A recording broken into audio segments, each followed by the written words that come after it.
Hey, yo, guys, what's up? It's been like 2 months. People are already taking out their turkeys and stockings. But anyways, I'm back with another video. So since I missed posting in October, I thought in remembrance of Halloween, I'd do a scary reading with some spooky speed art. Ooh. I'll stop talking now and, enjoy.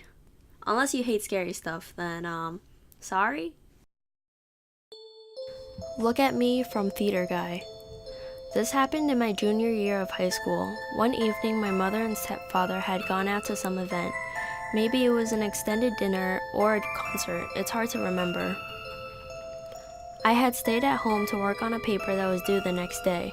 I was one of those kids who procrastinated until the last minute and spent the whole night working at the desk in my room.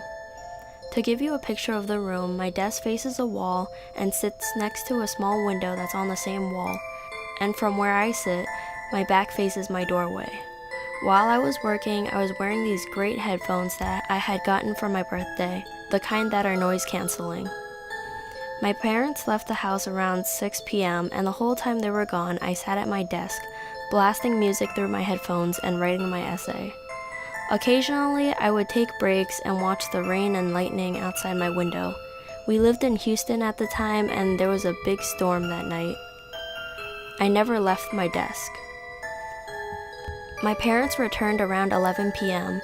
At some point late in the evening, I had removed my headphones, so when my parents came home, coincidentally, just a few minutes after I had taken off my headphones, I clearly heard the garage door open and my parents opened the door to the house. Seconds after I hear them enter, I hear my mother shout my name. "Adrian!" she screams. "What on earth happened in here?" Confused, I got out of my chair and I started walking through the house to them. There's only a small hallway that separates my room from the living room. Due to my rush to figure out why my mother was yelling, I paid little attention to the hall and the house. After a few moments, I get to my parents. My mom looks livid. She points at the carpet floor yelling, "Was this you? Did you have friends over?" I look down. The carpet is ruined. It's covered in muddy footprints. I frantically explained to her that I have no idea how those got there, that I spent the whole night at my desk working on my paper. I watch as her face goes from anger to confusion to fear. We realize that someone else must have entered the house. Quickly we scan the footprints, trying to make sense of the situation. It only takes us a few moments to figure out where they start, our back door, which we usually left unlocked. Then we notice something else. The footprints started at the back door, but there were no footprints exiting the back door. We hear something pounding through our house. We hear the front door get torn open, then slam shut with a sharp wham. We all run into the garage and lock the door. My mom starts shouting at the police through the phone. "Please come quickly, please. Someone's broken into our house." After what seems like hours, the police arrive.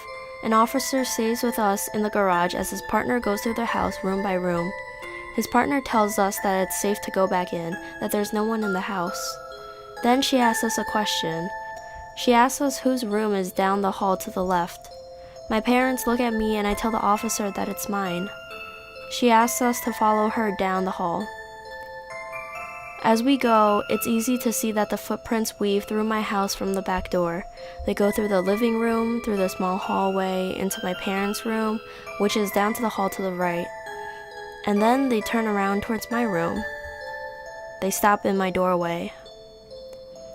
Then the officer points at my door, which I had left open the whole night. On it, in black Sharpie, was written the following. My log. 8:47. I see you. 8:53. You forgot to lock the back door. 8:59. You seem focused. 9:24. Turn around. 9:47, look at me. 10:15, look at me. 10:37, look at me. 10:49, look at me. For nearly 2 hours, someone stood in my doorway watching me. To this day, I shudder to think about what would have happened if I ever turned around and looked at them.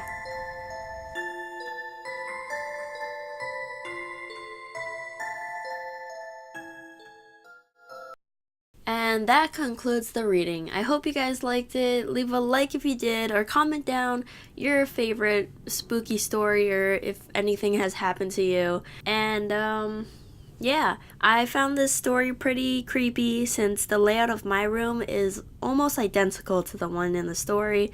So yeah, that's kind of creepy. Sometime in the future, I will make a video of another story time. And that's about it. See you guys next time. Bye.